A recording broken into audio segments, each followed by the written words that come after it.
I have always considered myself to be a smart and cautious person. However, the events that transpired on my 20th birthday fall under the category of me being flat out stupid. I was stoked and decided to have a night on the town with my best friend. The plan was to day drink then head out to some local strip clubs. I visited BackPage.com and found a stripper named Passion. Her advertisement said she was only in town for the weekend. We messaged back and forth all day. My plan was to visit the club she was going to be working later that night. Then if I liked her, to pay for some sex. Tim, who at this time I considered my best friend, wanted to start the day off drinking at 1 p.m. So we visited a place called the Three-Legged Dog. A spot known for its wide array of beers and the best bacon cheeseburgers. We arrived at the spot around 1:30 p.m. and started the festivities. I don't recall exactly how many drinks I had, but by 7 p.m. I was wasted. By 10 p.m. I has successfully linked up with Passion and talked her into coming back to my apartment with me for some private dances. In hindsight, I was way too loose that night. I was carrying over $2,000 cash on me and been flashing money the entire night. I am now certain that this is what caused the events that followed. At 11:30 we left the club with Passion and her friend, whose name I was too drunk to remember, walking back to my car, which was parked 4 blocks away. The streets were extremely busy for a Thursday night, and Passion was having a hard time with her small suitcase that she rolled along carrying all her stripper attire inside. Tim and I were both way too drunk to drive, so I let Passion drive the 13 blocks to my apartment complex. When we arrived at my apartment, things went as expected and Passion was soon naked in my bed. Another 2 hours had passed, when I need to use the bathroom. Walking out of my room and toward the front of the apartment, I thought I heard someone outside the door. But it was a Thursday night and people here are known to party, so there was always foot traffic at my apartment complex. Standing there taking a piss, I hear a soft knock at the door. It was faint, but it was a knock. By this time it's 2 a.m. and I'm not expecting any visitors. So I quietly walk up to the door and look out the peephole. I could feel the presence of someone on the other side of the door, but looking through the peephole couldn't see anyone. Then the scratching started, but still I could see nothing. Next there was man's voice. "I know you're there, open the door." I was not thinking straight at all because I should have just called the police. Instead, drunk and high, I said, "Get the fuck away from my door." The sound stopped and I heard heavy footsteps walking away from the door. Standing there frozen, not in fear but just trying to process what happened. My mind justified the events as someone had went to the wrong door. My voice must have scared them off. When I entered my room, Passion, who to this day I can't remember her real name, was sitting on the bed, fully dressed. She asked what was going on, and pretended to be worried. Minutes later she said she needed to use the bathroom and left the room. The sound of my deadbolt unlocking was the first indication that trouble was headed my way. The problem was I was so high and drunk. My mind was telling me this bitch had just unlocked the door, but my goddamned body wouldn't react. By the time I got to the kitchen, a man was walking into my apartment. He was wearing a Barack Obama mask, just like the one in the picture I emailed you. In his hand was a 9mm caliber gun with a silencer. The sounds of a bullet coming out a silenced gun is something I will never forget. Then there was the pain of the bullet going through my right thigh. Instantly I dropped to the ground, and he demanded the money.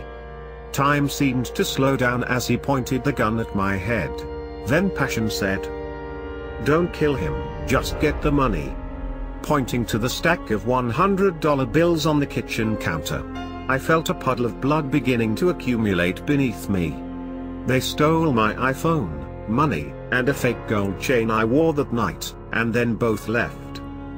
Keeping pressure on my leg, I slid over to the phone in my kitchen and dialed 911. By the time ambulance and police arrived, I was feeling dizzy and lightheaded. I remember parts of the ride to the hospital, before I passed out. When I awoke, Tim was in the ER. He explained that he took the other girl to get something to eat, and when they returned, there was blood everywhere. He thought I was dead, and when he called my cell phone and could not get an answer, he freaked out. I was lucky the bullet just missed my femoral artery and went clean through my leg. Told the police it was a home invasion. I did not mention anything about meeting a stripper from BackPage.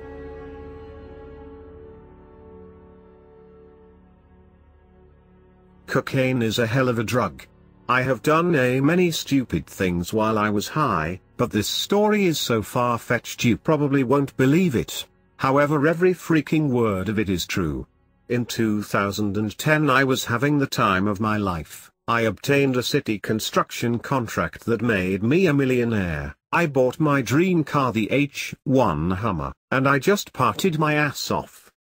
One night came up with this brilliant idea of ordering a prostitute from BackPage.com. For those of you who are not familiar with BackPage, it's similar to Craigslist, but in the year 2010 it was more underground and people really just used it for ordering sex.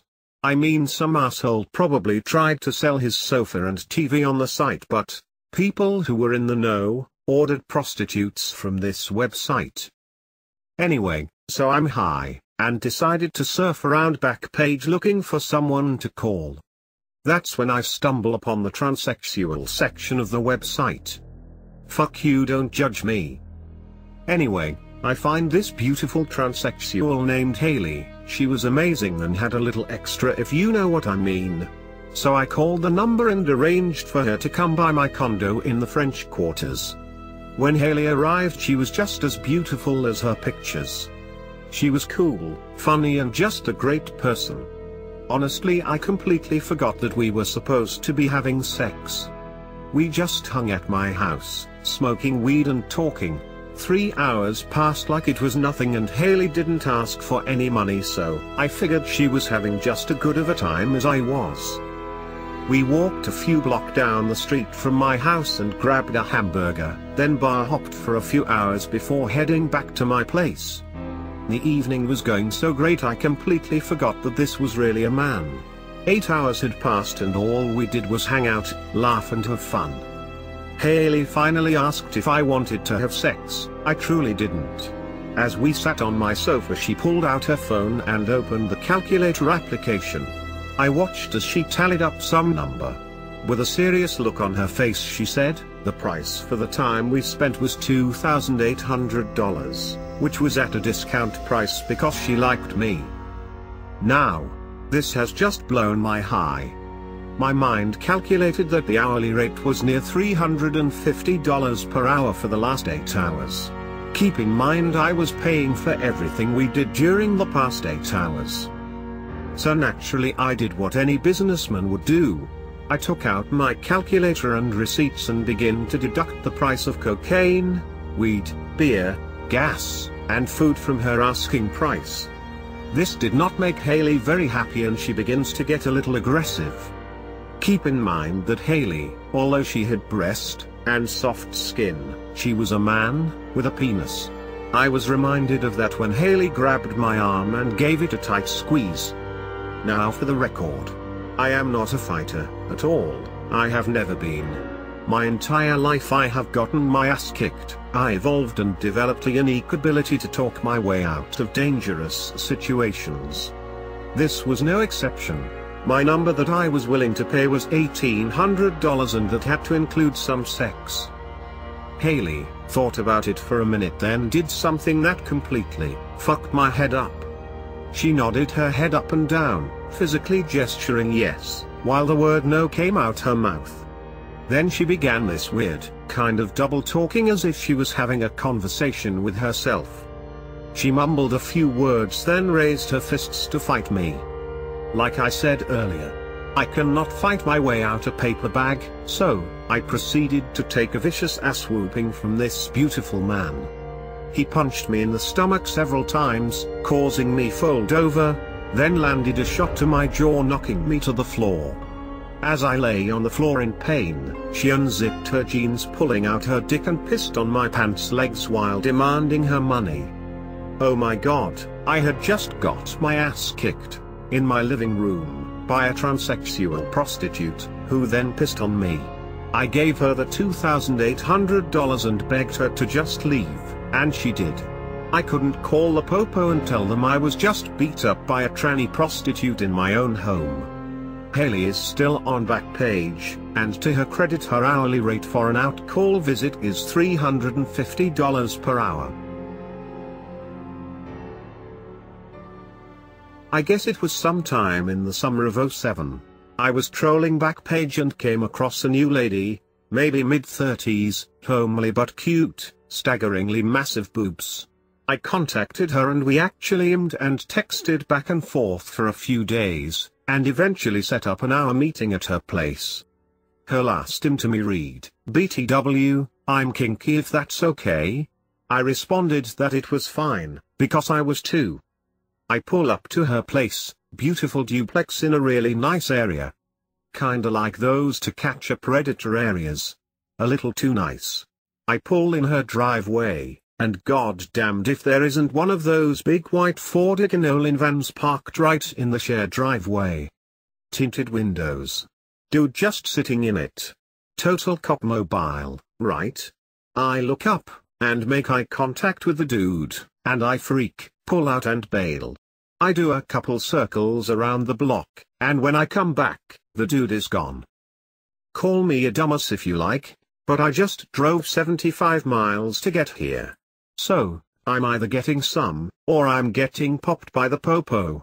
I let my testicles descend from my throat, pull back in her driveway, ring the bell, and lo and behold, she answers.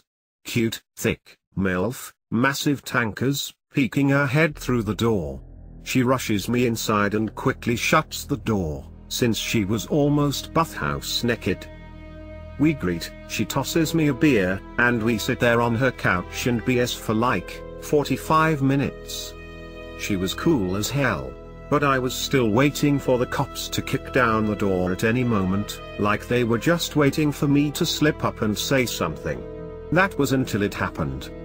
Out of goddamn nowhere, this pleasantly plump 35-year-old housewife leaps through the air, straddles me, pinning me down on the couch, and starts licking my goddamn face rapidly and repeatedly like a spastic St. Bernard who ain't seen its owner in 6 months. Just lapping me up like a water bowl. I don't know WTF to do, because I don't know WTF is going on. My face is soaked, I'm disgusted yet furiously turned on at the same time, and I don't know why. Then, she starts shoving her tongue in my mouth, and I'm getting ready for what I supposed was going to be DFK, but instead, she starts licking my goddamned gums. Furiously, licking my gums. All over, top and bottom, above, below, and behind the teeth. Full-scale dental deep cleaning. Again, disgusted, yet somehow turned on by this. Mercifully, after I'm struggling to catch my breath, she gets up, and starts shoving me into her bedroom. Pushes me down on the bed, pulls out handcuffs from her drawer, cuffs me to her bed, ties my legs down with neckties, slips on a monkey blanket, basically fucking rapes me, and then it got weird. She got herself off, got me off, pulls off the rubber, empties it into her mouth, and as I'm looking up at her, she THBBBBTS snowballs it out all over me, stands over top straddling me, and says, and I'll never forget these words, "It's okay, I'll wash it off," and then goddamned pisses all over me. Like a fucking racehorse, just flushing herself out. I'm like freaking the hell out, but can't say anything because it's in my best interest to keep my lips closed until Secretariat finishes her morning expulsion. She finishes, smiling her ass off. I'm covered with a mix of my spooge and her piss, laying in a soaked bed, terrified. Her response, "Yeah, I'm definitely a little kinky." Like the classy damsel she clearly was, she offered to let me shower. I head off to her bathroom, dripping, cold, confused. I couldn't shower, I just wanted to leave, fast. I dry myself off.